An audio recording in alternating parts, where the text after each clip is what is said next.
Hey, magandang hapon sa inyo lahat mga ka-MUG, mga Maribelenyo. Ah, magandang hapon sa inyo lahat at welcome sa panibago nating video reaction. So, ito na nga guys, no. Alam niyo ba yung ah, ano ba yung predatory government? So, lagi ko naman tong pinapaliwanag dito no, yung predatory government na sinasabi ko nga na mas gustong-gusto ng mga politiko na naghihirap tayong mga mamamayan. Kasi pag mahirap tayo, madali nila tayo mai-exploit, no? Sinasamantala nila yung kahirapan natin, sinasamantala nila yung pagiging mangmang natin sa batas, yung pagiging mangmang natin sa larangan ng politika, di ba? Kaya pansinin ninyo, hanggang ngayon mahirap pa rin tayo. Ngayon, panoorin natin 'tong video na 'to kasi mas maganda yung paliwanag dito ni ate, no? Panoorin natin. Niyo po ba na ayon sa isang libro na maaaring intensyonal ang kahirapan ng mga tao? Maaaring intentional ang kahirapan ng mga tao. For me, parang intentional naman talaga. Alam niyo kung bakit? Kasi ang daming kurakot, eh, 'di ba? Ah, ninanakawan nila tayo, kaya hanggang ngayon mahirap tayo. Imbis na, tutukan nila tutukan nila yung edukasyon, health, ang tinutukan nila ayuda. Sa isang bansa. Ang tawag dito ay predatory governance, galing sa konsepto ng selectory theory sa librong The Logic of Political Survival. Ayon sa libro na ito na ang mga tao na nasa gobyerno ay usually binibigyan ng pansin ang kanilang political survival Mhm, over sa kapakanan ng maraming tao. tama. At dahil dito, intentional nilang pinapahirapan ang mga tao at ang kanilang poor decision making sa gobyerno. See? Intentional nilang pinapahirapan yung mga tao, 'di ba? Intentional nilang, ginagawa yung mga poor, management, poor management, Ay talagang ginagawa para sila ay ma-re-elect ulit. tama. For example, hindi tayo binibigyan ng mataas ng kalidad na edukasyon para hindi tayo magtanong. Sa pang-example ay ang inequality sa social services, kung saan hindi nila nakukuha ang sapat na resources sa gobyerno, kaya dahil dito ay sila ay nakadepende na lang sa ayuda na binibigay through patronage. Higit pa, ayon sa mga authors ng sumulat ng Why Nations Fail, kapag mas mahirap ang mga tao, mas predatory ang isang gobyerno. At isa sa mga pinaka-predatory sa isang state ay yung mga taga-political dynasties. Alam niyo po ba na Di ako nagsabi nun, ang pinaka-predatory daw na governance is yung political dynasty. Eh, sino ba may hawak ng bataan? Di ba mga Garcia? Well, kino-compare ko lang, Hindi ko sinasabing predator sila. Hindi ko rin sinasabing vote buyer sila. Pero, sinasabi dito ni ate na ito ang klase ng predatory governance. Di ba? Mas gusto nilang naghihirap tayo. Kita nyo, demolition dito, demolition doon. Magde-demolish tapos kunwari magpapatayo ng pabahay, pero babayaran mo yun. Hindi libre yun. Pero, hero sila sa paningin ng tao. Di ba?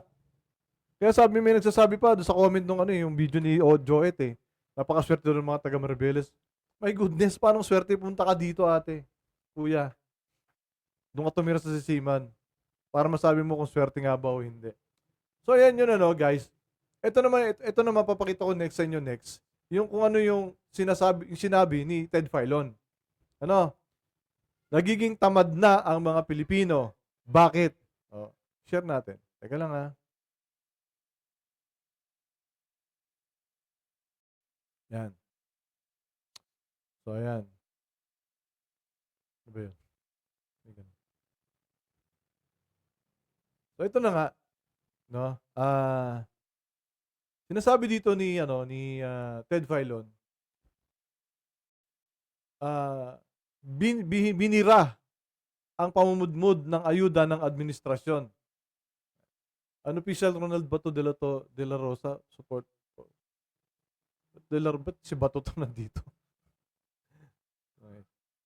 Ibinahagi ng mamamahayag na si Ted Filon ang kanyang pagkadismaya sa tila ginagawang pagsasanay sa mga tao na umasa sa ayuda. Alam niyo na kung sino yan, ha?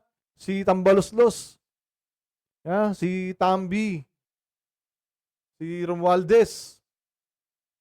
Oh, yan yung nagpalawig ng akap eh. Okay? Ginagawang pagsasanay. Napansin din ni Philon na tila tahimik lamang ang publiko sa nangyayari. Dahil na rin siguro sa napagod na rin sila sa paglaban sa katiwalian.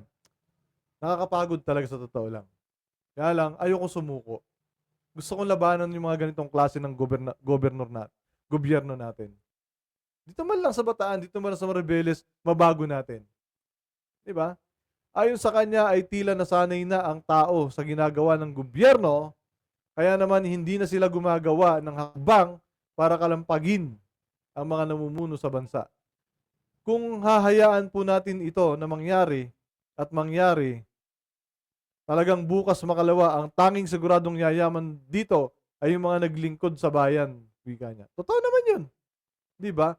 Pero Sir Ted Filon, may mga lumalaban pa rin. Andyan yung mga kabatas. Si Atty. Claire, si Atty. Libayan, si Caillou, Teacher Mark, si Mang Temyong, sino pa ba? Si Mang Rene Sakalam, si Journey to Understanding. Yan, kami po yung mga lumalaban sa katiwalian sa gobyerno. Kaya lang, maliit kami. Nagpapalaki kami. Okay?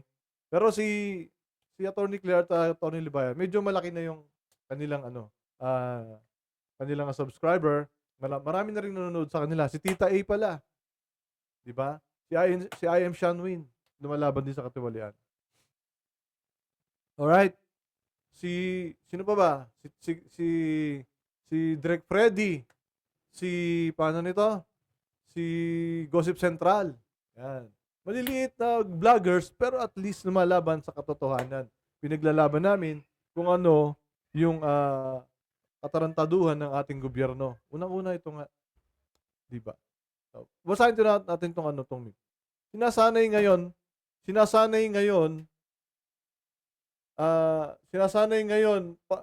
na paulanan ng ayuda ang karamihan sa mga nagdarahop nating kababayan. Tama naman eh. Baka sinasamantala, may vote buying pa nga eh. Sabi nga, mas maganda na yung walang trabaho. Sabi nga, mas maganda na yung walang trabaho. Di ba? Huwag na tayo magtrabaho.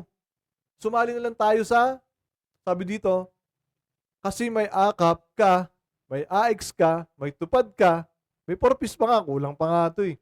Pero yung mga may trabaho, hindi binibigyan kasi may kinikita ka na. Di ba? Di wag na pala tayo magtrabaho. Magpa-register na lang tayo sa AKAP, sa AX at sa tupad.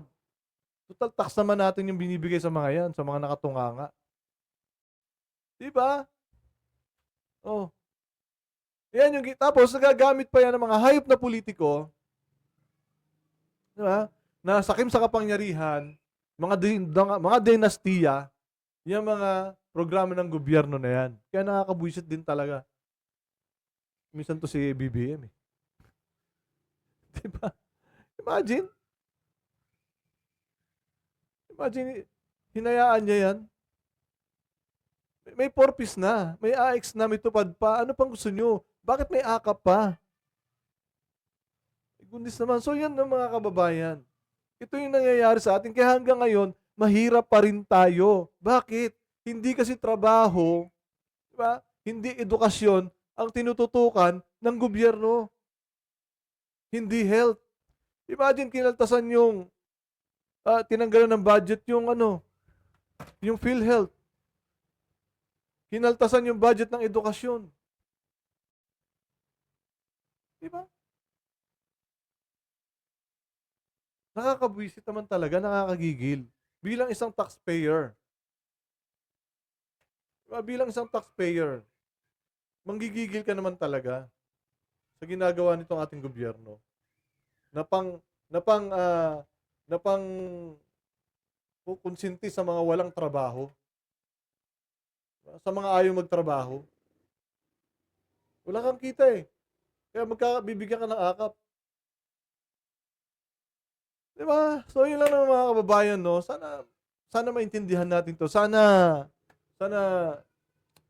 magbago naman yung mindset natin. Huwag tayong palaasa sa ayuda, okey? Siyempre huwag nating kalilimutan na minsan lang tayo mabubuhay. Piliin natin maging tama at mabuti. Maraming salamat po. Ba-bye.